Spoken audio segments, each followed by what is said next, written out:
இந்த டிசம்பர் 25ஆம் நாளிலே உலகம் முழுவதும் கிட்டத்தட்ட 90% of people there celebrating God's born. ஆண்டவருடைய கிறிஸ்துவனுடைய பிறப்பை கிட்டத்தட்ட 90% ஜனங்கள் உலகம் முழுவதும் அதை கொண்டாடுகிறார்கள் என்று ஒரு ஆய்விலே சொல்லப்படுகிறது. கிட்டத்தட்ட 80% கிறிஸ்தவர்கள் பின்பற்றுகிறார்கள், 20% கிறிஸ்தவர்கள் இதை பின்பற்றுகிறதுமில்லை என்று ஒரு ஆய்விலே சொல்லப்படுகிறது. இந்த கிறிஸ்மஸ் நாளிலே இந்த நாள் இது கிறிஸ்து பிறப்பின் நாள் அப்படின்னு 4ஆம் நூற்றாண்டிலே செயின்ட் நிக்லோஸ் என்ற ஒரு மனிதர் அவருடைய நாட்களிலே, செயின்ட் நிக்லோஸ் அவருடைய நாட்களில் அவர் இந்த நாளை அவர் ஏற்படுத்தினார். அவர் ஏற்படுத்தினது தான் இந்த டிசம்பர் 25. அவருடைய நாட்களில் அவர் ஒரு மனிதர், செயின்ட் நிக்லோஸ் என்ற ஒரு மனிதர். ஹீ லுக்ஸ் லைக் அவர் தான் சாண்டா கிளாஸே. யார் அந்த சாண்டா கிளாஸ் அப்படின்னு சொல்கிறான் தெரியுமா? அந்த சாண்டா கிளாஸ் அப்படிங்கிறதே அவர் தான், செயின்ட் நிக்லோஸ் தான். செயின்ட் நிக்லோஸ் அவர் வாழ்ந்த நாட்களில் அவர் அநேக ஜனங்களுக்கு, ஏழை எளிய மக்களுக்கு அவர் நிறைய உதவி செஞ்சிருக்கிறாரு. ஏழை ஜனங்களுக்கு அவர் உணவு கொடுத்திருக்கிறார். அநேக ஜனங்களுக்கு அவர் பரிசளித்திருக்கிறார். அவர் ஹீ லுக்ஸ் லைக் அவர் அப்படி தான் இருப்பாராம். இன்னொன்று அவர் அந்த ரெட் ட்ரெஸ் அவர் போட்டுட்டு போகிறபடினால எல்லாரும் அதை அப்படியே, அதாவது இந்த நாட்கள் வந்துச்சு அப்படின்னாவே அந்த ட்ரெஸ்ஸை, ஏன்னா அவர் நிறைய ஜனங்களுக்கு உதவி செய்தபடினால ஜனங்கள் எல்லாரும் அவரை நேசிக்க ஆரம்பித்தபடினால அவரை அதிகமாக பின்பற்ற ஆரம்பித்து விட்டார். அதனால் அவர் எங்களுக்கு நிறைய செய்கிறாருன்னு சொல்லி ஜனங்கள் என்ன பண்ணிட்டாங்க, அவரையே அப்படி அவரை மாதிரியே செய்ய ஆரம்பிச்சிட்டாங்க. காலப்போக்கில் அது என்ன ஆயிடுச்சுன்னா அப்படியே அது வந்து வந்து வந்து வந்து வந்து இன்று வரைக்கும் அந்த கலாச்சாரம் ஆனது மிகவும் அதிகமாக பெருகிவிட்டது. அவர் செய்தது இயேசு கிறிஸ்துவனுடைய அன்பை வெளிப்படுத்தும்படியாக அவர் என்ன செய்தார் என்றால் உதவி செய்தார். ஆனால் அது காலப்போக்கில் என்ன ஆயிடுச்சுன்னா இயேசு கிறிஸ்துவ பின்னுக்கு தள்ளிட்டு சாண்டா கிளாஸ், கிறிஸ்து அப்படின்னு கிறிஸ்மஸ் அப்படின்னாவே ஃபஸ்ட்டு ட்ரீயும் கிறிஸ்மஸ் ட்ரீ அப்படின்றாங்க, அடுத்தது சாண்டா கிளாஸ் தான் ஞாபகத்துக்கு வருது. கிறிஸ்துங்கிறது ஞாபகத்துக்கு இருந்தாலும் நமக்கு அதிகமாக ஞாபகத்துக்கு வர்றது, என்கிட்ட அடிக்கடி என்னுடைய நண்பர்கள் ஒவ்வொரு வருடமும் என்னை தொல்லை பண்ணுகிறது என்ன தெரியுமா, அந்த கிறிஸ்மஸ் ட்ரீ கொஞ்சமாக அனுப்பிச்சுடுங்க, கொஞ்சம்னா ஏதாவது குட்டியாக. அவங்களுக்கு என்னென்னா இதை அவர்களுக்கு நாம் பரிசளிக்க வேண்டும், அதை ஒரு பெரிய விஷயமாக அவங்க நினச்சி. நான் சொன்னேன், இதெல்லாம் ஒரு மேட்ரு இல்லையா, அதுக்கு சம்மந்தம் இல்லைன்னு சொன்னாலும் வருடம் என்கிட்ட என்ன பண்ணுவாங்க, ஃபோன் பண்ணி அந்த சாண்டா கிளாஸ் பொம்மை இருந்தால் கொஞ்சம் அனுப்பிச்சி விடுங்களேன் அப்படின்னு. நானும் வருஷம் அவங்களுக்கு சொன்னாலும் அதாவது இதுதான் அந்த கலாச்சாரமும் அந்த பாரம்பரியமும் அதிகமாக ஒட்டினபடினால இந்த விஷயம்லாம் அதிகமாக உள்ள ஊடுருவிருச்சு. ஸோ நாம் இன்றைக்கு இந்த டிசம்பர் 25 அப்படிங்கிறது கிறிஸ்துவின் பிறப்பு என்று உலகம் முழுவதும் சொன்னாலும் என்றைக்குமே கிறிஸ்து எனக்குள்ளே இருக்கிறார். அவர் தினமும் எனக்குள்ளே பிறந்திருக்கிறார். ஒவ்வொரு நாளும் நான் காலையில் எந்திரிக்கும் போதும் ஜெபிச்சுட்டு எந்திரிக்கிறேன். ஜெபிக்கும் பொழுது, ஆண்டவரே நீர் எனக்குள்ளே இருக்கிறீர் என்பதை நான் அறிந்து கொள்வதற்கு நான் புரிந்து கொண்டேன் என்பதை நம்ம சொல்கிறது தான் இன்னைக்கு தான் தலைப்பு, கிரைஸ்ட் பார்ன் இன்சைட் மீ.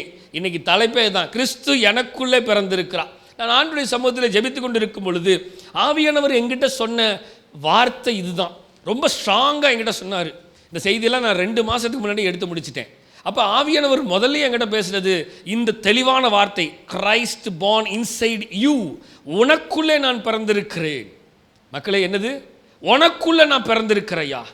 கிறிஸ்து எனக்குள்ளே பிறந்திருக்கிறார். ஆமேன், ஆமேன், ஆமேன், ஹல்லேலூயா. வசனத்தை வாசிக்கலாம். நான் வாசிக்கிறேன் வசனத்தை. கலாத்தியர் 4ஆம் அதிகாரம் 19ஆம் வசனத்தை பார்க்கும் பொழுது, என் சிறு பிள்ளைகளே, கிறிஸ்து உங்களிடத்தில் உருவாகும் அளவும், அப்படின்னு என்னது, கிரைஸ்ட் உங்களுக்குள்ள உருவாகிற வரைக்கும் உங்களுக்காக மறுபடியும் கற்ப வேதனைப்படுகிறேன் என்று பவுல் கலாத்தியர் சபைக்கு எழுதுகிறார். நான் ஆங்கிலத்தில் இந்த வசனத்தை வாசிக்கிறேன், கவனிங்க. My dear children, for whom I am again in the pains of childbirth until Christ is formed in you. என்னது? சைல்டு பர்த், அதாவது கர்ப்ப வேதனைப்படுகிறேன். ஒரு ஸ்திரீக்கு தான் அந்த குழந்தை பெறும் பொழுது அந்த கர்ப்ப வேதனை என்பது தெரியும். இப்போ பவுல் அந்த வார்த்தையே சொல்லுகிறார். என்ன சொல்லுகிறார் என்றால், என் சிறு பிள்ளைகளே. இவர் யாருக்கு எழுதுகிறாரு? கலாத்தியர் எழுதும் பொழுது அவர்களை பார்க்கும் பொழுது எப்படி எழுதுகிறார் என்றால், அவர்கள் இன்னும் they are not in a matured level. அவருடைய பார்வையில் அவங்க இன்னும் குழந்தைகளாக தான் இருக்கிறாங்க. அதனால அவர் சொல்ல, என் குழந்தைகளே, என் பிள்ளைகளே, கிறிஸ்து, அழகா அதை வர சொல்ல, கிறிஸ்து உங்களிடத்தில் உருவாகும் அளவும் என்ன சொல்றாரு? உங்களுக்காக மறுபடியும் கர்ப்ப வேதனைப்படுகிறேன். அப்ப அவர் மென்ஷன் பண்ற வாட்ஸ் ஹிஸ் இன்டென்ஷன், பவுலுடைய நோக்கம் என்ன, அவருடைய இன்டென்ஷன் என்ன அப்படின்னா, கிறிஸ்து எப்படியாவது ஒவ்வொரு ஜனங்களுக்குள்ளேயும் உருவாகணும். The Christ born inside me அப்படிங்கிறது போல கிறிஸ்து எனக்குள்ளே உருவாக வேண்டும் என்பதுதான் ஆண்டவருடைய நோக்கம். பவுலுடைய நோக்கம் அதுதான். எப்படியாவது ஆண்டவரை ஒவ்வொரு ஜனங்களுக்குள்ளேயும் உருவாக்க வேண்டும். சொல்லுங்க, உருவாக்கணும். ஆமென். அதுதான் அங்கே போட்டிருக்குது. உருவாகும் அளவும் எங்க? உங்களிடத்தில். சொல்லுங்க, என்னிடத்தில். அப்ப நல்லா கவனிங்க.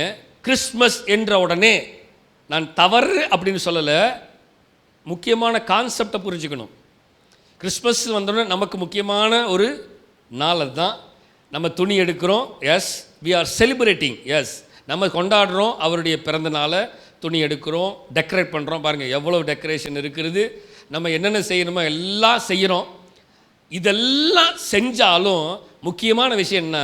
கிறிஸ்து எனக்குள் இருக்கணுமா? எனக்குள் இருக்காரா?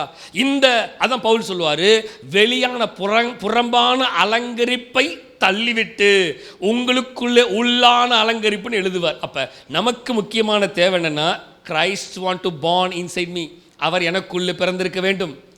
ஒவ்வொரு நாளும் எனக்குள்ள பிறந்திருக்க வேண்டும். ஒவ்வொரு நாளும் அவர் எனக்குள்ள பிறக்கணும். இவ்வளவு காரியங்களை செய்கிறது அவர் இந்த அன்பை வெளிப்படுத்துகிறது. ஆனால் உள்ளுக்குள்ள என்ன இருக்குங்கிறத அவர் தான் பார்க்கிறார். அவர் சொல்றார், நீயோ சாமுவேலே, நீ இவனுடைய சரீர வளர்ச்சியையும் இவனுடைய வெளித்தோட்டத்தையும் பார்க்கிறாய், ஆனால் நானோ, சொல்லுங்க, உள்ளானவைகளை பார்க்கிறேன். அப்ப ஆண்டவர் விரும்புகிறது எனக்குள்ள பிறக்கணும்னு, என் வீட்டுக்குள்ள பிறக்கணும். அவர் என் வீட்டுக்குள்ள இருக்கணும். அவர் என்னுடைய வேலை ஸ்தலத்தில் இருக்கணும். அவர் என்னுடைய குடும்பத்துக்குள்ள இருக்கணும். அவர் என்னுடைய உறவுகளுக்குள்ளாக இருக்கணும். அவர் என்னுடைய நண்பர்கள் வட்டாரத்துக்குள்ளாக இருக்கணும். அவர் எனக்குள்ள இருந்தாதாங்க அவரை பற்றி நான் வெளிப்படுத்த முடியும், சொல்ல முடியும். கிறிஸ்துவின் அன்பை என்னிலிருந்து நான் வெளிப்படுத்த முடியும். அவர் இல்லாமல் கிறிஸ்துவின் அன்பை என்னால் வெளிக்காட்ட முடியாது. அவர் இல்லாமல், எனக்குள்ள இல்லாமல் கிறிஸ்துவனுடைய மன்னிப்பை நான் மற்றவர்களுக்கு காட்ட முடியாது. அவர் எனக்குள்ள இல்லாமல் கிறிஸ்துவனுடைய சமாதானத்தை நான் மற்றவர்களுக்கு காட்ட முடியாது. அவர் எனக்குள்ள இல்லை என்றால் நான் மற்றவர்களை அனுசரித்து போக முடியாது. அவருடைய அன்பு, அவர் எனக்குள்ள இல்லை என்றால் தேவ சமாதானமும் ஐக்கியமும் இருக்காது. அவர் எனக்குள்ள இல்லைன்னா இது எதுவுமே நடக்காது. இப்ப முக்கியமான விஷயம் என்ன தெரியுமா? அவரு, சொல்லுங்க, சத்தமா தான் சொல்லுங்களேன். அதான் பாடல் வரிகள் நிறைய பாடணும். நீர் இல்லாமல் நான் இல்லையே, அவர் இல்லாமல் நான் இல்லை. அப்ப அவர் சொல்றாரு, கிறிஸ்து உங்களிடத்தில் உருவாகும் அளவும் எப்படியாவது உங்களுக்குள்ள சரி. ஏன் கிறிஸ்தவம் நிறைய விஷயங்களை கிறிஸ்துவை விட்டு விட்டு மற்ற காரியத்துக்குள்ளாக விலகி போகுது தெரியுமா? உண்மையாலுமே கிரைஸ்டை அவங்களுக்குள்ள ஏற்றுக்கல. அலங்கரிப்பு பெருசாக தெரியுது. போட்டு அலங்கரிக்கிறாங்க ஒவ்வொரு சர்ச்சும். நீ பெரியவனா நான் பெரியவனோ பார்த்துடலாம். கிறிஸ்து இருக்கிறாரா? அலங்கரிப்பு தவறுன்னு சொல்லலை. ஆனால் அலங்கரிப்பு இருக்கட்டும், சாப்பாடு இருக்கட்டும், எல்லாமே இருக்கட்டும். ஆனால் இருக்க வேண்டியவர் இல்லாமல் மற்றதெல்லாம் செஞ்சால் பிரயோஜனம் இல்லை. நாம் இதையெல்லாம் செய்துவிட்டு இருக்க வேண்டிய நோக்கத்தை, செயல்படுத்த வேண்டிய நோக்கத்தை விட்டு வழி மாறி போய்விட்டு மற்றதை தேடி கொண்டு போய் மற்றதை தேடி நாடிட்டு ஆண்டவரை தேடாமல் விட்டுட்டோம்னா அது பிரயோஜனமே இல்லை. இந்த நாள் கொண்டாட்டமான நாளாக இருக்கிறதுக்கு அர்த்தமே இல்லாமல் போயிடும். அர்த்தமுள்ள கிறிஸ்துமஸை கொண்டாடணும். சொல்லுங்க. ஆமாம், அர்த்தம் இல்லாதது இல்லை, அர்த்தமுள்ள கிறிஸ்துவின் பிறப்பை கொண்டாட வேண்டும். ஆமென். அதுதான் அவர் சொல்றாரு, உங்களிடத்துல கிறிஸ்து பிறக்கிற வரைக்கும் நான் கர்ப்ப வேதனை படுறேன். அப்படின்னு என்ன அர்த்தம்? என் வேதனை எப்படியாவது என் ஜனங்கள், ஏன் என் ஜனங்கள் கிறிஸ்துவை இன்னும் புரிந்து கொள்ளவில்லை? ஏன் இன்னும் என் ஜனங்கள் கிறிஸ்துவை அவர்களுக்குள்ளாக இன்னும் உள்ளே கொண்டு வரவில்லை? அப்போ ஒவ்வொரு நாளும் அவர் சொல்றது, கற்ப வேதனை அடைகிறேன். மற்ற கலாச்சாரத்துக்குள்ளே போய் விடுகிறார்கள். சபைக்குள்ளே கலாச்சாரங்கள், உலக கலாச்சாரங்கள் அனைத்தும் வருகிறது. ஆனால் இருக்க வேண்டிய கிறிஸ்துவின் கலாச்சாரம் இல்லை, கிறிஸ்துவனுடைய உடன்படிக்கை இல்லை, கிறிஸ்துவனுடைய சத்தியம் இல்லை. ஆனால் மற்ற அனைத்தும் உள்ள வந்து விடுகிறது. அதுதான் பவுல் சொல்றாரு, இருக்க வேண்டியது இல்லாதனால தான் நான் கர்ப்ப வேதனை அடைகிறேன். இருக்கீங்களா? இருக்க வேண்டியது இல்லாதனால தான் நான் கஷ்டப்படுறேன். உங்களுக்குள்ள எப்படியாவது கிரைஸ்ட் born inside me. இன்னைக்கு கிறிஸ்து நமக்குள்ள சொல்லுங்க பிறக்கணும். ஒரு சில வார்த்தைகள் ரொம்ப அதிகமாக பேச போகிறதில்ல, ஒவ்வொரு வசனம் தான். கிறிஸ்து எனக்குள்ளே பிறந்தா என்னென்னலாம் நடக்க போகுது? கிறிஸ்து எனக்குள்ளே பிறந்தா என்ன? நம்பர் 1 வாசிக்கலாம். கொலோசியர் 1:27 வாசிக்கலாம். கொலோசியர் 1:27. கிறிஸ்து எனக்குள்ளே பிறந்தால் நம்பர் 1 என்ன நடக்க போகுது? புறஜாதிக்குள்ளே விளங்கிய இந்த ரகசியத்தில் உள்ள மகிமையும் ஐஸ்வர்யம் இன்னதென்று தேவன் தம்முடைய பரிசுத்தவான்களுக்கு தெரியப்படுத்த சித்தமானால், கிறிஸ்துவானவர் மகிமையின் நம்பிக்கையாக, வசனத்தை வாசிங்க, எப்படி? எனக்குள்ளே இருப்பதே இந்த ரகசியம். ஃபர்ஸ்ட் பாயிண்ட் என்ன தெரியுமா? கவனிங்க. ஃபர்ஸ்ட் பாயிண்ட் என்ன? கிறிஸ்து எனக்குள் பிறந்தால் ஒரு ரகசியம் இருக்கும். தி சீக்ரெட் திங். கிறிஸ்து எனக்குள்ள பிறந்தா என்னது? த சீக்ரெட் ரெசிபின்னு சொல்லுவான். என்ன நடந்தாலும் சரி அந்த சீக்ரெட் இன்கிரீடியன்ட் மட்டும் அந்த கம்பெனி சொல்லாது. ஏன்னா அவனுடைய கம்பெனி ரகசியமே தான். அதை சொல்லிட்டானா கம்பெனியே இல்லை. எவ்வளோதான் நம்ம வீட்டில் பிரியாணி செஞ்சாலும் சில பிரியாணியை சாப்பிட்டா அந்த பிரியாணி மாதிரி நம்ம பிரியாணி வரமாட்டேங்குது. ஏன்னா அவனுடைய சீக்ரெட் ரெசிபீஸ். அவன்கிட்ட போய் கேட்டாலும் அவன் அதை ஒருபோதும் சொல்ல மாட்டான். ஏன்னா அவனுடைய சீக்ரெட்டே அதுதான். இப்போ நல்லா கவனிங்க, இந்த வசனத்தை திரும்பி வாசிக்க விரும்புகிறேன். புறஜாதிகளுக்குள்ளே விளங்கிய இந்த ரகசியத்தின் உள்ள மகிமையின் ஐஸ்வர்யம் இன்னதென்று தேவன் தம்முடைய பரிசுத்தவான்களுக்கு தெரிய சித்தமானார். அப்படின்னா என்ன அர்த்தம்? பரிசுத்தவான்களுக்கு இந்த ரகசியத்தை தெரியப்படுத்தணும்னு தேவன் விரும்புகிறார். யாரு? நமக்கு தான். புறஜாதிகளுக்குள்ளே விளங்கி இந்த ரகசியத்தின் மகிமையை, ஐஸ்வர்யத்தை நம்ம மூலியமா நம்ம கிட்ட அந்த ரகசியத்தை வெளிப்படுத்தி அதனால தான் நான் ஜெபம் பண்ணும்போது ஆண்டவர் சில காரியங்களை எனக்கு வெளிப்படுத்துகிறார். ரகசியம். கிறிஸ்து எனக்குள்ள இருக்கிறதுக்கான ஃபர்ஸ்ட் பாயிண்ட் என்னது? ரகசியம். சொல்லுங்க, த சீக்ரெட். கிறிஸ்துவானவர் மகிமையின் நம்பிக்கையாக உங்களுக்குள்ளே இருப்பதே அந்த ரகசியம். மகிமையின் நம்பிக்கை. எனக்குள்ளே மற்றவர்கள் காட்டிலும் எனக்குள்ளே அதிக நம்பிக்கை இருக்கிறது. ஏனென்றால் அதுதான் கிறிஸ்துவின் நம்பிக்கை. புரிகிறதா? பொதுவாக சொல்லுவாங்க கிறிஸ்தவர்களுக்கு கொஞ்சம் ஃபெய்த் ஜாஸ்தி அப்படின்லாம் சொல்லுவாங்க. அந்த நம்பிக்கையின் ரகசியம் நல்லா கவனிங்க. நம்பர் 1 தேவன் விரும்புகிற அந்த ரகசியத்தை புரிஞ்சுக்கணும். அதுக்கு அந்த ரகசியம் புரியணும்னா யார் இருக்கணும்? எனக்குள்ள கிறிஸ்து எனக்குள்ள இருக்கணும். ரகசியமே புரிய மாட்டேங்குது சில நேரத்தில் யாருக்குமே. நிறைய பேத்துக்கு ஆண்டவர் வெளிப்படுத்தி இருக்கிறாருன்னு சொன்னால், ஏன் ஆண்டவர் எங்களுக்கு வெளிப்படுத்த மாட்டாரா அப்படிங்கிறான். ரகசியத்தை யார்கிட்ட சொல்லணுமோ அவங்ககிட்ட தான் ரகசியத்தை ஆண்டவர் சொல்லுவார். இப்போ சகோதரர் குணசீலன்ட்டு ரகசியத்தை சொல்கிறேன், அதுதான் ரகசியம். இங்கே இருக்கிற அத்தனை பேர்த்துட்டு ரகசியம் சொன்ன ஒவ்வொருத்தரையும் சொல்கிறேன் இதே விஷயத்தை. அதுக்கு பேர்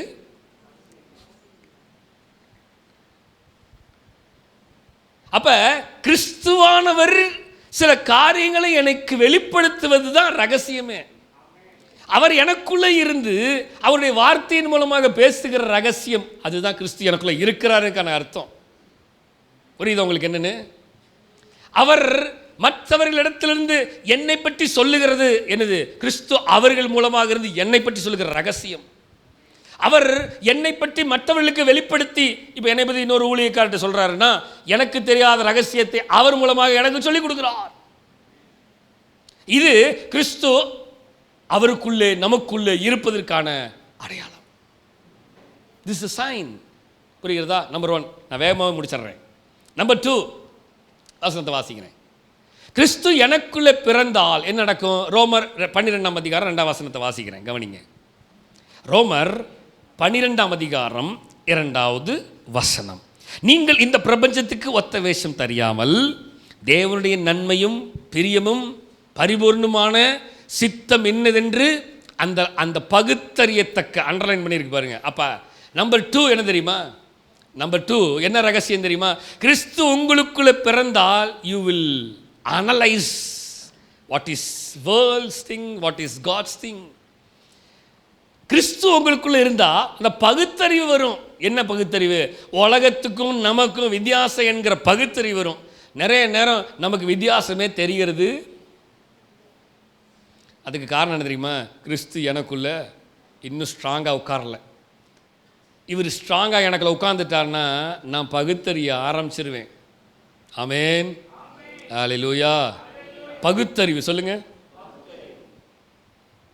நம்பர் 2 என்னது? நம்பர் 1 கிறிஸ்து எனக்குள்ள இருந்தால் ரகசியம் வெளிப்படும். நம்பர் 2 கிறிஸ்து எனக்குள்ள இருந்தால் ரகசியத்தை பகுத்தறிகிற ஞானத்தை கர்த்தர் தருவார். ஹல்லேலூயா. வசனத்தை வாசிக்கிறேன், முன்னாடி வரேன். என்ன தெளிவாக சொல்கிறாரு? பகுத்தறிகிறதுல எப்படி பகுத்தறிணும்? நீங்கள் இந்த உலகத்துக்கு இந்த பிரபஞ்சத்துக்கு ஒத்த வேஷம் தரியா அப்படின்னா தெளிவாக சொல்லிட்டாரு. உலகத்துக்கும் உங்களுக்கு சம்மந்தம் இல்லைங்கிறத பகுத்தறிக்கணுங்கிற ஃபர்ஸ்ட் லைன்லேயே மென்ஷன் பண்ணிட்டாங்க. அடுத்தது உலகம், அடுத்தது தேவன். தேவனுடைய நன்மையும் பிரியமும் பரிபூர்ணமான சித்தம் இன்னதென்று பகுத்தறியத்தக்கதாக. ஆண்டவர்கிட்ட கேட்கணும், ஆண்டவரே நான் உலகத்தில் தான் வாழ்கிறேன், ஆனால் உலகத்தில் வாழ்ந்தாலும் இந்த உலகத்தில் வாழ்ந்து கொண்டிருக்கிற எனக்கு உம்முடைய சித்தம் பரலோகத்தில் செய்யப்படுவது போல பூமியில் இருக்கிற என் குடும்பத்தில் எனக்கு செய்யணும்னு சித்தம் இருக்கிறீரா அப்படிங்கிற பகுத்தறிகிற அறிவை எனக்கு கொடுங்க ஆண்டவரேன்னு ஆண்டவர்கிட்ட கேட்கணும். இப்போ அவர் உங்கள் மனம் புதிதாகிறதுனாலே மறுரூபமாகல். இப்போ பகுத்தறிஞ்சு அவர் சொல்கிறாரு, இதை செய்யி இதை செய்யாதன்னு சொல்லி கொடுத்தாருன்னா என் மனம் புதிதாகிறபடினால நான் மறுரூபமாவேன். Transfiguration. If I didn't hear the God's word, நான் ஆண்டுடைய வார்த்தையை கேட்காமல் பகுத்தறியாமல் இருந்தேன் என்றால் என் மனம் புதிதாகாது. பழைய மனிதனை களைந்து விட்டு என்று வசனம் சொல்லுகிறது. பழைய மனிதனை களையாமல் அதே மனிதனை நான் வைத்து கொண்டிருந்தால் என் மனம் புதிதாகாது. என் மனம் பழைய மனமாகவே தான் இருக்கும். தேவன் விரும்புகிறது பழைய மனிதன் அல்ல, புதிய மனிதனை தான் தேவன் விரும்புகிறார். நான் சொன்னது புரிஞ்சுதா உங்களுக்கு? அப்போ நம்பர் 2 என்னது? நம்பர் 1 கிறிஸ்து எனக்குள்ள பிறந்தா ரகசியத்தை சொல்லி கொடுப்பார். கிறிஸ்து எனக்குள்ள பிறந்தா ரகசியம் இல்லை, பகுத்தறிவேன். ரகசியத்தை பகுத்தறிவேன். கர்த்தர் சொல்லிக் கொடுக்கறத பகுத்தறிவேன்.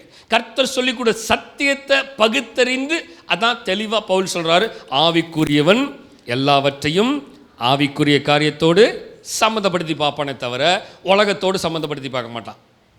ஸோ நம்முடைய இன்றைக்கு இந்த டிசம்பர் 25ஆம் தேதி ஆண்டவர் எனக்குள்ளே பிறந்ததுக்கான நோக்கம் என்ன தெரியுமா? பகுத்தறியணும். உலகமும் ஆண்டவரும் என்னங்கிறத பகுத்தறியணும். மக்களே இருக்கீங்களா? ஹல்லேலூயா. சரி, நம்பர் 3 வாசிக்கலாமா? 3வது பிலிப்பியர் 4ஆம் அதிகாரம் 11லேருந்து 13 வசனத்தை வாசிக்கிறேன். அதுக்கப்புறம் என்னங்கிறத சொல்கிறேன். கிறிஸ்து எனக்குள்ளே பிறந்தா அடுத்தது என்ன அப்படிங்கிறத இந்த வசனத்தை வாசித்து சொல்கிறேன். நம்பர் 1 கிறிஸ்து எனக்குள்ளே பிறந்தா ரகசியம் வெளிப்படும். நம்பர் 2 கிறிஸ்து எனக்குள்ளே பிறந்தா பகுத்தறிவேன். நம்பர் 3 என் குறைச்சலினால் நான் இப்படி சொல்லுகிறது இல்லை, ஏனெனில் நான் எந்த நிலைமையில் இருந்தாலும் மனரம்யமாக இருக்க கற்றுக்கொண்டேன். தாழ்ந்திருக்கும் எனக்கு தெரியும், வாழ்ந்திருக்கவும் எனக்கு தெரியும். எவ்விடத்திலும் எல்லாவற்றிலும் திருப்தியாக இருக்கவும் பட்டினியாக இருக்கவும் பூர்ணப்படவும் குறைவுபடவும் போதிக்கப்பட்டேன். என்னை பலப்படுத்துகிற கிறிஸ்துவினாலே எல்லாவற்றையும் செய்ய எனக்கு சொல்லுங்க சொல்லுங்க. இதுக்கு முன்னாடி ஏன் அந்த வசனத்தை இந்த வசனத்தை மட்டும் போட்டிருக்கலாம், நமக்கு தெரிஞ்சது தான். என்னை பலப்படுத்த கிறிஸ்துவினால எல்லாவற்றையும் செய்ய எனக்கு பலன் சொல்லியிருக்கலாம். ஆனால் ஏன் முன்னாடி அந்த 2 வசனமும் அதையும் ஆடடாக சொல்லி படிக்கணும்? அப்போ தான் எதனால் பலன் வரும், எந்த நிலையில் பலன் வரும், எப்படி இருக்கிறோமோ அப்படியெல்லாம் பலன் வருங்கிறத நம்ம படிக்கணும். சும்மா என்னை பலப்படுத்துகிற கிறிஸ்துவினாலே அப்படிங்கிறதுல பிரயோஜனம் இல்லை. நல்லா கவனிங்க, என் குறைச்சலினாலே நான் இப்படி சொல்லுகிறது இல்லை. குறைவுபட்டிருக்கிறேங்கிறனால இதை நான் பேச வரலை. ஏனெனில் நான் எந்த நிலையில் இருந்தாலும் மனரமியமாக இருக்க, எந்த நிலையில் இருந்தாலும் சரி, எப்படி இருக்கணுமோ அப்படி இருக்க கற்றுக்கொண்டேன். அடுத்த லைன், தாழ்ந்திருக்கும் எனக்கு தெரியும், வாழ்ந்திருக்கும் எனக்கு தெரியும், எவ்விடத்திலும் எல்லாவற்றையும் திருப்தியாக இருக்கும், பட்னியாக இருக்கும், பரிபூர்ணமடையும், குறைவுபடவும் சொல்லி கொடுக்கப்பட்டிருக்கிறேன் அப்படின்னு சொல்லிட்டு அதுக்கப்புறம் தான் சொல்கிறாரு, என்னை பலப்படுத்த கிறிஸ்துவினாலே எல்லாவற்றையும் செய்ய எனக்கு பலன் உண்டு. அப்போ கிறிஸ்து எனக்குள்ளே இருந்தால் என்ன? சொல்லுங்க சொல்லுங்க, படிங்க சத்தமா. கிறிஸ்து எனக்குள்ளே இருந்தா இப்போ பகுத்தறிகிறது மாத்திரமில்ல, ஆவிக்குரிய பலனை எனக்கு தருவார். இப்போ பகுத்தறியும் பொழுது என்ன நடக்கும்னா பிரச்சனை வரும். உலகத்துக்கும் எனக்கும் சம்பந்தம் இல்லை அப்படிங்கிற நிலை வரும் பொழுது பிரச்சனை வரும், நான் பலவீனப்படுவேன். எப்படின்னா, இப்போ என்னுடைய சொந்தக்காரங்கன்னு ரசிக்கப்படாமல் இருக்கிறாங்க, என்னை ஒரு ஃபங்க்ஷனுக்கு கூப்பிட்றாங்க, ஞாயிற்றுக்கிழமை சர்ச்சுக்கு போகாமல் ஃபங்க்ஷனுக்கு போகணும், கரெக்டாக 8 மணிக்கு ஃபங்க்ஷன் வச்சுருக்குறாங்க. இப்போ நான் அந்த ஃபங்க்ஷனுக்கு போகிறதுக்கு எனக்கு போகவும் செய்யணும், சர்ச்சையும் விட்டுறக்கூடாது. இப்போ எனக்கு பிரச்சனை எதுன்னு வருது, இப்படிப்பட்ட போராட்டம் வருது. இப்போ நான் சர்ச்சுக்கு வரணும்னு முடிவு பண்ணிட்டேன், சொந்தக்காரங்க ஃபங்க்ஷனுக்கு போகாமல் இருக்கணும்னு முடிவு பண்ணிட்டேன். இப்போ என்ன பண்ணுறாங்க சொந்தக்காரங்க, நமக்கு தொல்லையும் பிரச்சனையும், ஏன் ஒரு நாள் விட்டுட்டு வந்தால் என்ன அப்படின்னு கேட்க ஆரம்பிக்கிறாங்க. இப்போ என்ன தெரியுமா ஆகுது, இந்த பிரச்சனையில் தான் பகுத்தறிகிறோமா, எது நல்லது எது கெட்டது, எது வேண்டும் எது வேண்டாம், எப்போ போகணும் எங்கே போகணும், எதை செய்யணும் எதை செய்ய வேண்டாம் பகுத்தறிகிறதுனால சில நேரத்தில் அவங்க சொல்கிற வார்த்தையினால் நான் பலவீனப்படுறேன், அவங்க கொடுக்குற டார்ச்சர்னால் நான் ரொம்ப பிரச்சனைக்குள்ளே போகிறேன், என்னுடைய என்னுடைய என்னுடைய சகலமும் ஒன்றுமில்லாமல் தவிடுபடி ஆகிறது. அப்போ தான் நல்லா கவனிங்க, திருப்தியாக இருக்கவும் பட்டினியாக இருக்கவும் எவ்விடத்திலேயும் எல்லாவற்றிலேயும். அப்படின்னு என்னது எவ்விடத்திலேயும்னா எல்லா இடத்திலேயும். Do you understand that? உங்களுக்கு புரியுதா? நம்ம நினைச்சிட்டு இருக்கிறோம் எவ்விடத்திலும் எல்லா இடத்துலையும் எங்க தேவையோ அங்கே மட்டும் பயன்படுத்திக்கலாம். இல்லை, சில நேரங்களில் தேவனுக்கு செய்யும் பொழுது பிரச்சனைகளும் அதிகரிக்கும். அப்போ தான் எனக்கு பலன் இல்லாமல் போகிறது, ஆவிக்குரிய காரியத்தில் ஸ்பிரிச்சுவல் வார் வருகிறது, நான் பலவீனப்படுகிற சோர்ந்து போகிறேன். இப்போ என்ன ஆகுறதுன்னா, ஆண்டவர் சொல்கிறாரு, என்னை பலப்படுத்துகிற கிறிஸ்துவினாலே எல்லாவற்றையும் செய்ய எனக்கு பலன். சத்தமாக சொல்லுங்களேன். இப்போ நம்பர் 1, கிறிஸ்து எனக்குள்ளே இருக்கிறதுனால ரகசியம் வெளிப்படுது, கிறிஸ்து எனக்குள்ளே இருக்கிறதுனால பகுத்தறிகிறதுனால எனக்கு பிரச்சனை போராட்டங்கள் வந்தாலும் கர்த்தர் பகுத்தறிகிற பலனை தராரு. சத்தமா சத்தமா சத்தமா புரியுதா உங்களுக்கு என்னன்னு? ரைட், அடுத்தது போகலாம். மாற மாட்டேங்குதுப்பா, மாற்றுங்க. மாற்றுங்க. ரைட், 2 கொரிந்தியர் 5:17 வாசிக்கும் பொழுது, இப்படி இருக்க ஒருவன் கிறிஸ்துவுக்குள் இருந்தால் புது சிருஷ்டியா இருக்கிறான், பழையவைகள் ஒளிந்து போயின, எல்லாம் புதிதாயின. வரிசையா நான் சொல்றேன், ரகசியம், அடுத்தது பகுத்தறிவு, அடுத்தது பலன். பலன் பலன் வருகிறது. பலன் வரும் பொழுது, ஆண்டவருடைய பலன் வரும் பொழுது, ஆண்டவருடைய பலன் எனக்குள்ளே வரும் பொழுது என்ன நடக்குது? புதிதாக்கப்படுகிற நிலை. வசனத்தை வாசிக்கலாம் திருப்பியும். இப்படி இருக்க ஒருவன் கிறிஸ்துவுக்குள் இருந்தால் புது சிருஷ்டியாக இருக்கிறான், பழையவைகள் ஒளிந்து போயின, எல்லாம் புதிதாயின. இப்போ கிறிஸ்து எனக்குள்ள பிறந்தனால பலன் வந்தது. கிறிஸ்து எனக்குள்ள பிறந்தனால பலன் வந்ததில்லை, புது சிருஷ்டி. இப்போ பிரச்சனையும் போராட்டத்திலும் நான் நிற்கிறேன். கர்த்தர் எனக்கு பலனை கொடுத்துட்டாரு. பலனை கொடுத்தபடினால மற்றவர்களுக்கு முன்பதாக நான் இப்போது புது சிருஷ்டியாக நிற்கிறேனே தவிர பழைய சிருஷ்டியாக இல்லை. என்ன நீ புதுசாக செய்கிற? என்னது சொல்லுங்க. இன்னும் இத்தனை நாள் எல்லாத்துக்கும் வந்தால் போனால் என்ன திடீர்னு இன்னைக்கு மட்டும் புது சிருஷ்டி? ஆமாயா, புது சிருஷ்டினா மாற்றம் தெரியணும்ல. இங்கே சர்ச்சுக்கு வந்துட்டு பழசே செஞ்சுட்டு இருந்தேன்னா பழைய சிருஷ்டி. என்ன புதுசா செய்யற? ஆமா, நான் புதுசா செஞ்சாதான் நானு. சொல்லுங்க சத்தமா.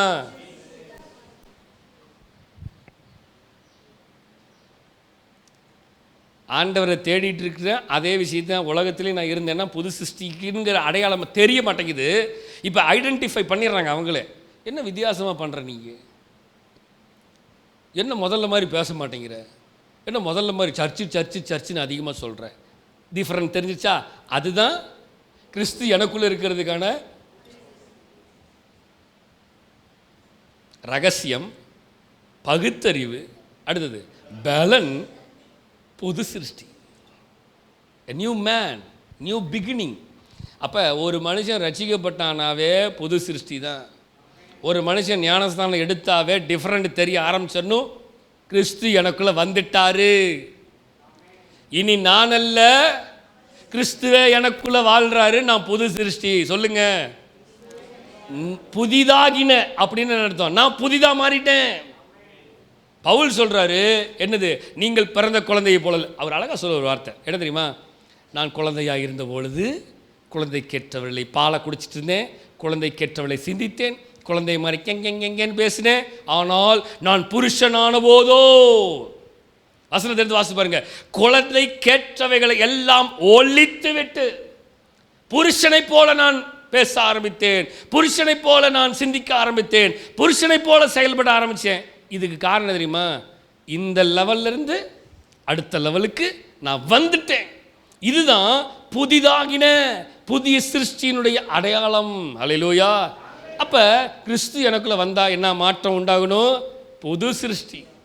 புரிஞ்சா உங்களுக்கு? என்னன்னு? நம்பர் 1 ரகசியம், நம்பர் 2 பகுத்தறிவு, நம்பர் 3 பலன், நம்பர் 4 பலன் மட்டுமல்ல, பலன் இல்லாத நேரத்தில் பலனை தந்துகிற தேவன் என்னை புது சிருஷ்டியாய் மாற்றுகிறார். நான் புதிதாக மாறுகிறேன். ஹல்லேலூயா. நம்பர் 5 யோவான் 1ஆம் அதிகாரம் 14வது வசனத்தை வாசிக்கலாம்.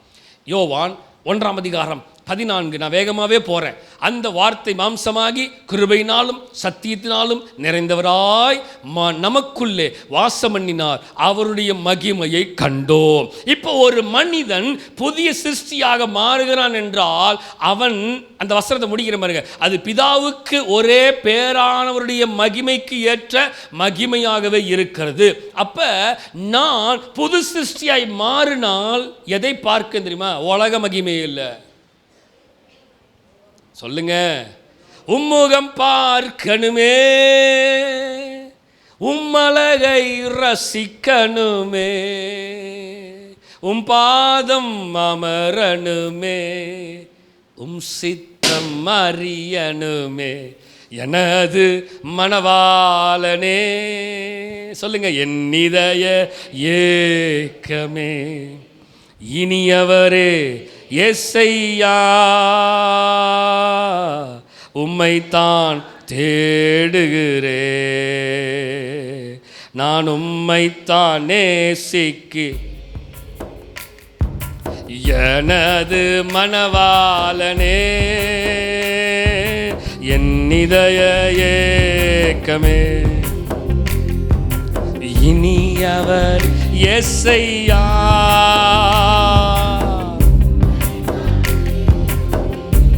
அந்த மகிமை, நான் உம்மைத்தான் நேசிக்கிறேன். ஒரு மனுஷனுக்குள்ளே கிறிஸ்து வந்துவிட்டால் அவன் புது சிருஷ்டியாய் மாறுகிறான். புது சிருஷ்டியாய் மாறினவன் உலக மகிமையை பார்க்க மாட்டான். அடுத்து சொல்லி முடிப்பீங்கன்னு பார்த்தேன். கிறிஸ்து வந்ததுக்கான அடையாளத்தை தான் சொல்லிகிட்டு இருக்கேன். இப்போ இந்த அடையாளமெல்லாம் உங்களுக்குள்ளே இருக்குதான்னு நீங்கள் பார்க்கணும். நான் டைம் இல்லாதனால வேகமாக போயிட்டுருக்கேன், இல்லைன்னா லென்த்தாக பேசுவேன். எனக்கு நேரம் இல்லாதனால வேகமாக ஓட வேண்டியதாக இருக்குது. கிறிஸ்து எனக்குள்ளே இருக்கிறதுனால இந்த ரகசியம் இருக்குதா? இந்த பகுத்தறிகிறது இருக்குதா? பகுத்தறிகிற ஞானத்தை கர்த்தர் கொண்டு அந்த ஒவ்வொன்றையும் நான் அனலைஸ் பண்ணி பகுத்தறிந்து ஞானமாக செயல்படுகிறேன்னா, கிறிஸ்து எனக்குள்ளே இருக்கிறபடினால பலனில்லாத நேரத்தில் பலப்படுத்துகிறாரா? கிறிஸ்து எனக்குள்ளே இருக்கிறபடினால புது சிருஷ்டியாக மாறி இருக்கிறேன்னா, கிறிஸ்து எனக்குள்ளே இருந்தபடினால புதிதாக மாறினால நான் உலக மகிமையை பார்க்காம தேவ மகிமையை பார்த்து கொண்டு இருக்கிறேனா? இதெல்லாம் சிந்திக்கணும். ஆமென். ஹல்லேலூயா, ஹல்லேலூயா. தேவ மகிமை, காட்ஸ் க்ளோரி, இது உலகம் கொடுக்கிறது கிடையாது, இது தேவன் கொடுக்கிறது. மகிமை அப்படின்னாவே மகிமை படுத்துவேன் என்றாரே, மகிமனின் பாசம் பெரிது, மங்காத புகழுடன் வாழ்வோம், மாட்சி பெற்று உயர்ந்திடுவோமே, குறுகிட மாட்டோம் குன்றிட மாட்டோம், தரையில்லா தேவனின் வார்த்தை குறுகிட மாட்டோம் குன்றிட மாட்டோம், கரையில்லா தேவன். சொல்லுங்க, மகிமைப்படுத்துவார், மகிமைப்படுத்துவேன் என்றாரே, மகிமனின் பாசம் பெரி, அந்த மகிமை மங்காத புகழுடன் வாழ்வோம், மாட்சி பெற்று உயர்ந்திடுவோமே. அந்த மகிமைங்க, அவர் மகிமை மேல மகிமை தருகிறவர். அப்ப கிறிஸ்து எனக்குள்ள வந்துட்டா ஒருவன் புது சிருஷ்டியா மாறிட்டானா, ஒருவனுக்குள்ள புதிதான காரியங்கள் வந்து விட்டால் அவன் தேவ மகிமையை தான் பார்ப்பானே தவிர, சொல்லுங்க, நான் இன்னும் உலகத்தையே லோத்து மனைவி மாதிரி பார்த்துட்டு இருந்தேன்னா, இன்னும் கிறிஸ்து எனக்குள்ள வரல, ரகசியம் வெளிப்படலை, பகுத்தறிவு வரல, பலன் வரல, மகிமை வரல, புதிதான காரியங்கள் வரல, எதுவுமே வரல. கிறிஸ்து எனக்குள்ள வந்தா இதெல்லாம் நடக்கணும். ஹல்லேலூயா.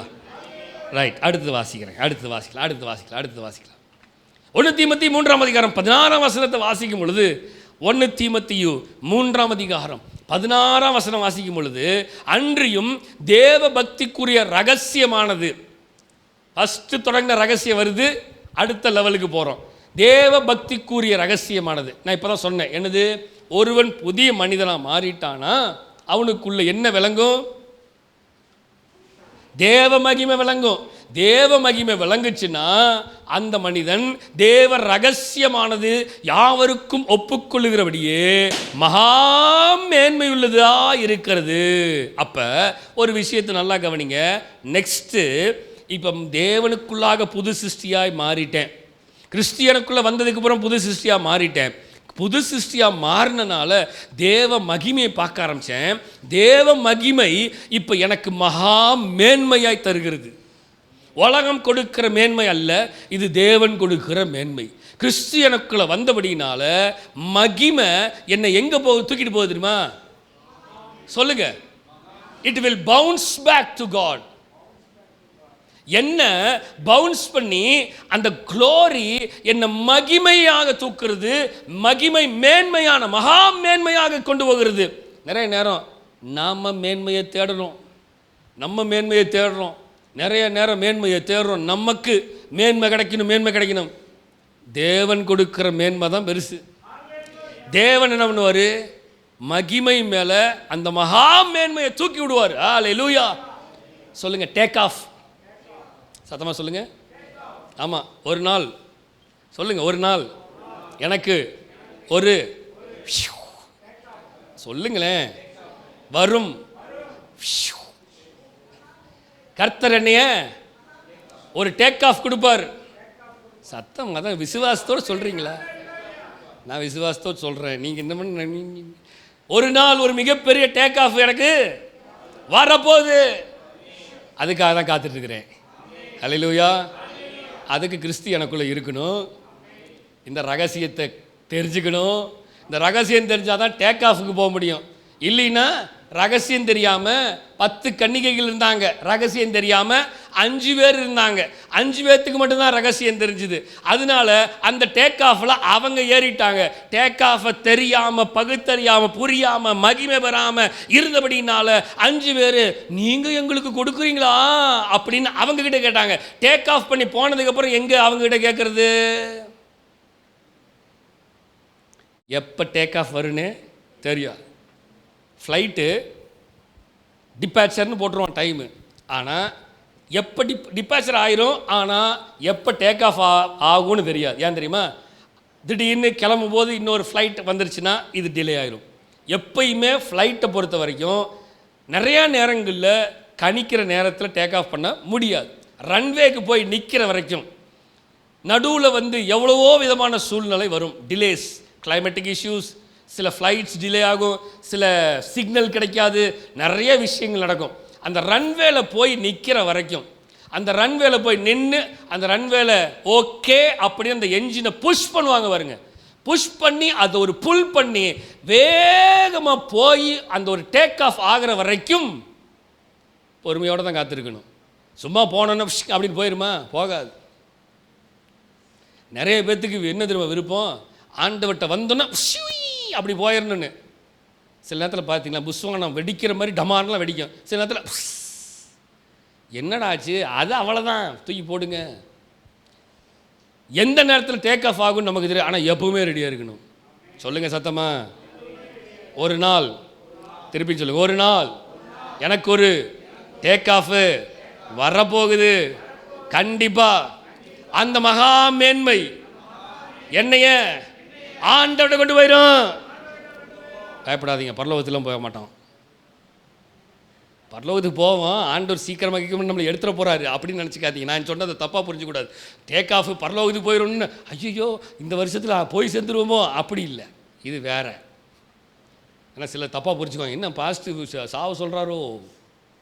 சாவலாம் சொல்லலை, இது பரலோகத்தின் மகிமையை பார்க்கிற ஒரு டேக் ஆஃப். சொல்லுங்கள். இப்போ ரகசியம் தெரியணும், பகுத்தறியணும், பலன் வரணும், புது சிருஷ்டி, மகிமை வரணும். மகிமை வந்தால் தான் மகாமேன்மை வரும். இந்த மகாமேன்மையை உங்களுக்கு புரியலைன்னா இதுக்கு முன்னாடி இருக்கலாம் ரொம்ப கஷ்டம். ரைட், அடுத்தது நான் முடிக்க விரும்புகிறேன். கடைசியாக ஒன்றே இருக்கும், முடிச்சிட்றேன், அவ்வளோதான். இந்த மகாமேன்மை வந்துச்சுன்னா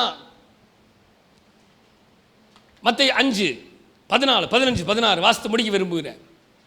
ஸ்தோத்திரம் ஸ்தோத்திரம் ஸ்தோத்திரம் ஸ்தோத்திரம் ஸ்தோத்திரம்.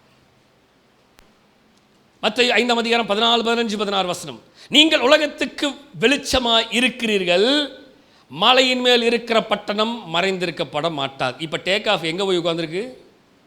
மலை மேலே உட்காந்துருக்கு. ஆண்டவர் சொல்றாரு, நீ மலையின் மேல் இருக்கிற பட்டணம் மறைந்திருக்கப்பட மாட்டாதுங்கிறது போல. அடுத்த வசனத்தை முடிச்சிடறேன், ஃபுல்லா அந்த வசனத்தை வாசித்து முடிச்சிடறேன். 15 விளக்கை கொளுத்தி மரக்காலால் மூடி வைக்காமல் விளக்கு தண்டின் மேல் வெளிப்பார்கள், அப்பொழுது அது வீட்டில் உள்ள யாவருக்கும் வெளிச்சத்தை கொடுக்கும். கிறிஸ்து எதுக்கு உலகத்தில் வந்தார் தெரியுமா? இப்போ அந்த கிறிஸ்து என்ன பண்ணியிருக்கார் தெரியுமா? அவர் எனக்குள்ளே இருக்கிறபடினால இந்த மகா மேன்மையான டேக் ஆஃப் எதுக்கு தெரியுமா ஏற்படுத்தினாரு? நான் மற்றவனுக்கு வெளிச்சத்தை கொடுக்கணும்னு. இந்த லைட் லேம்ப், லைட் ஹவுஸ்ன்னு சொல்லுவாங்க, கேள்விப்பட்டிருக்கீங்களா? கடற்கரை விளக்கு. ரைட், ஏதோ ஒன்று, எனக்கு தமிழ் கொஞ்சம் வராது, மன்னிச்சுக்கோங்க. எவ்வளவு தூரத்தில் இருந்தாலும் அந்த லைட்டோடைய வெளிச்சத்தை சிக்னல் அதுதான். எவ்வளோ தூரத்தில் இருந்தாலும் அந்த கடற்கரை கிட்ட வந்துட்டோங்கிற அந்த லைட்டு.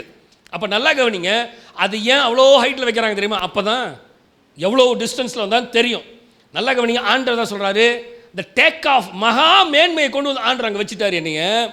இப்போ நான் உலகத்தில் இல்லை, நான் தேவனுடைய பார்வையில் தேவனுக்குள்ளாக வளர்ந்து நான் நிற்கிறபடினால தேவன் என்னை மகாமேன்மை மகிமையாக கொண்டு போய் நிறுத்தி என் மேலே மகிமையுள்ள கீழத்தை வச்சு என் மேலே வெளிச்சத்தை வச்சிருக்கிறபடினால இந்த வெளிச்சம் வசனத்தை வாசிக்கிறது போல விளக்கை கொளுத்தி மரக்காலால் மூடி வைக்காமல் எனக்கு கொடுத்திருக்கிற மகிமையை, எனக்கு கொடுத்திருக்கிற மேன்மையை, எனக்கு கொடுத்திருக்கிற மகா மேன்மையை நான் சொல்லுங்க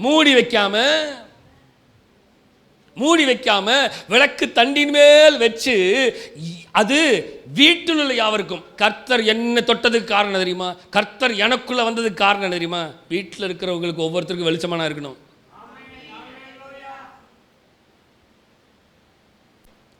இது வீடுங்கிறத எடுத்துருவோம், வீட்டில் மட்டும் வேண்டாம். புரிஞ்சுது என்னன்னு?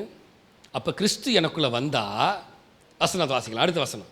இவ்விதமாய் மனுஷர் உங்கள் நற்கிரியைகளை கண்டு, நல்லா கவனிச்சிங்களா? இந்த மகா மேன்மைக்கு அடுத்தது என்ன வருது? வெளிச்சம். இந்த வெளிச்சத்தை நீங்கள் பார்க்கணும்.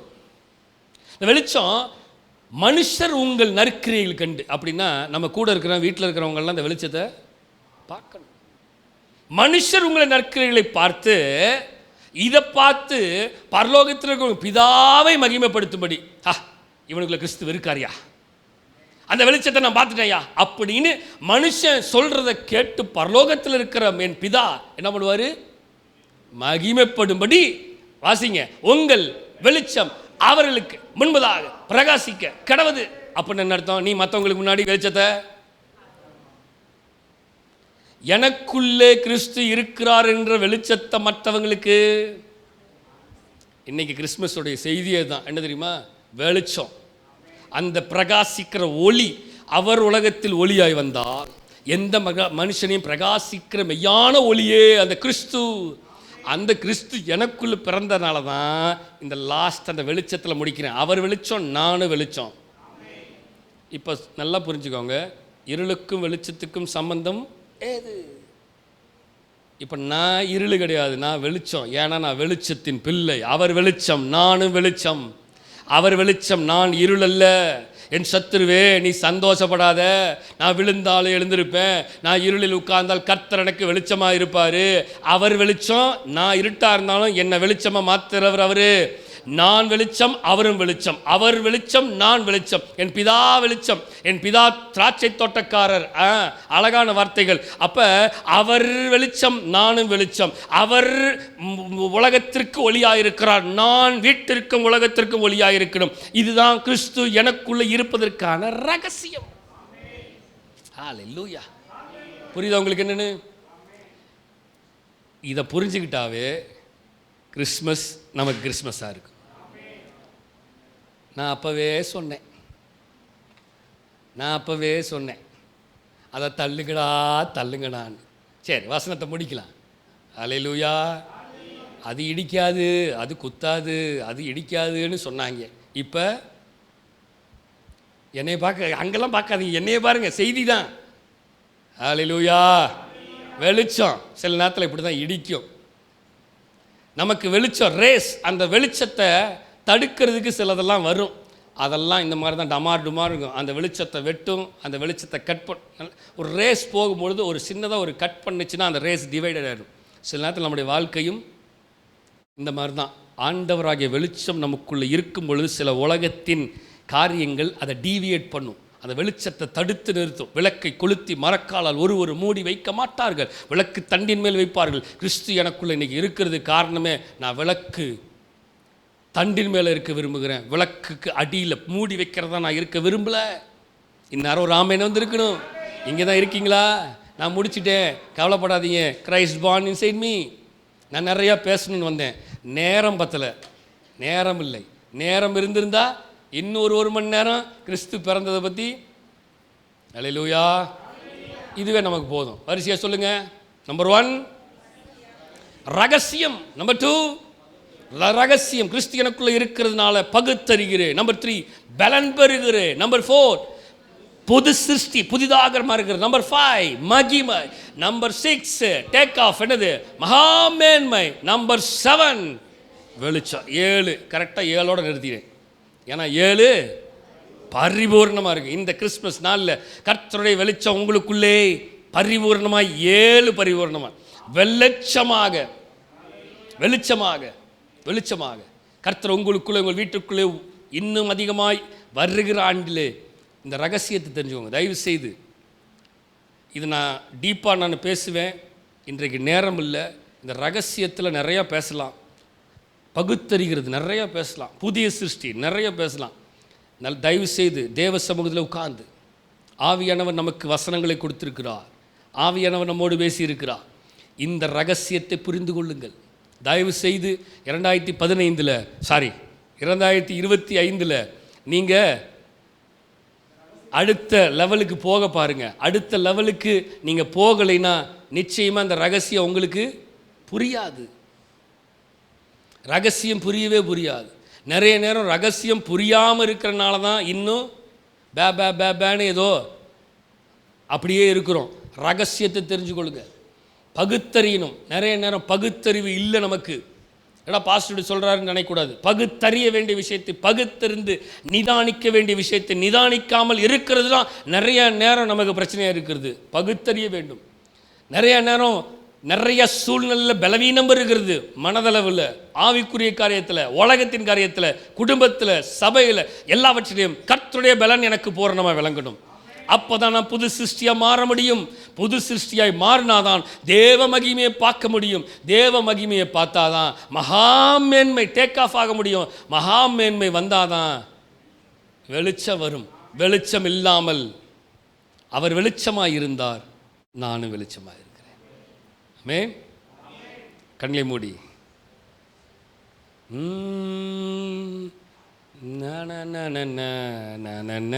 எப்போதுமே உமக்காய் துயரத்தில் கூப்பிட்டேன், என் ஜீவன் பிரியும் வரை எரிந்து கொண்டே இருப்பேன். தேவனுக்காக பிரகாசிக்கிற ஒளியாக இருக்கணும். நான் நம்பும் கேடகம், விடுவிக்கும் தெய்வம் நீர்தான், நீர்தானையா. நான் நம்பும் கேடகம், விடுவிக்கும் தெய்வம் நீர்தான், நீர்தான். அவர் தாங்க நம்ம விடுவிக்கிற. நான் நம்பும் கேடகம், சொல்லுங்க, நீர்தான், நீர்தானை. நான் நம்பும் கேடகம், விடுவிக்கும் தெய்வம் எனது விளக்கு, எனது விளக்கு, எனது விளக்கு ஏறிய செய்தி இரவை பகலாக்கினி.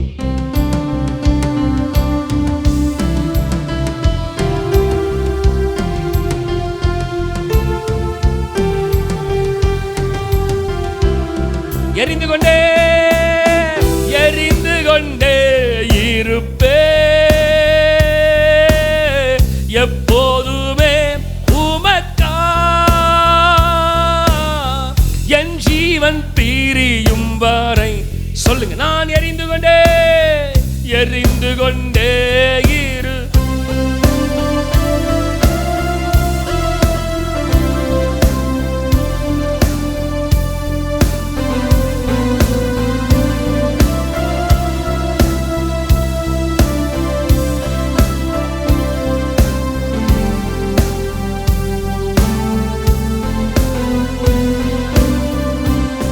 நிறைய நேரம் நான் நம்புற மனிதர்கள் என்னை கைவிடலாம். நான் நம்பும் மனிதர்கள் கைவிடலாம், ஆனாலும் ஆண்டவர் ஒருபோதும் கைவிடவே மாட்டார். சொல்லுங்க, நான் நம்பும் கேடகம், விடுவிக்கும் தெய்வம் நீர்தான், நீ.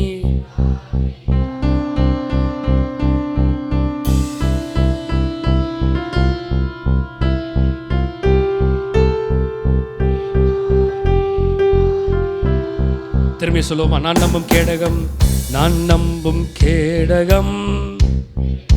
மக்களை சத்தமா வாயில திறந்து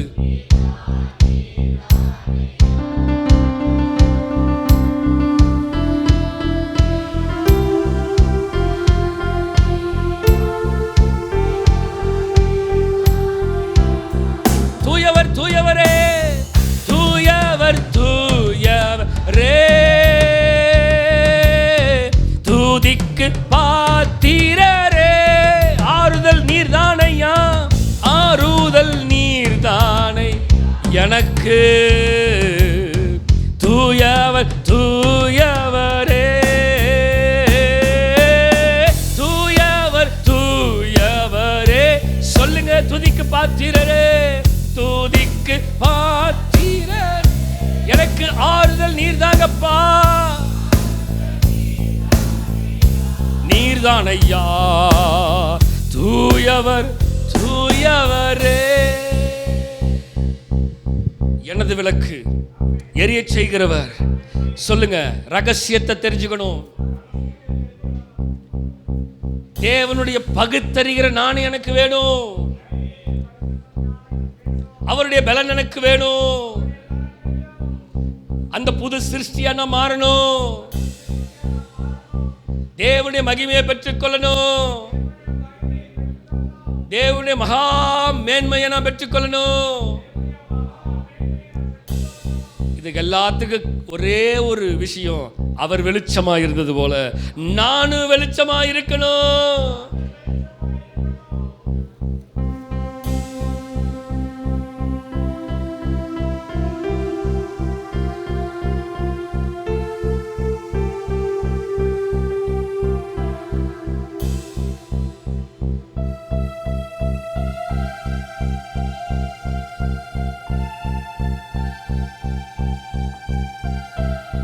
வெளிச்சம் வெளிச்சம் வெளிச்சம் வெளிச்சம் எனக்குள்ளே ஜீவ ஊற்று, அது வற்றாது ஒரு நாளும். எனக்குள்ளே ஜீவ ஊற்று, அது வற்றாது. Christ born inside me. கிறிஸ்து எனக்குள்ளே பிறந்திருக்கிறார். கிறிஸ்து எனக்குள்ளே பிறந்திருக்கிறார்.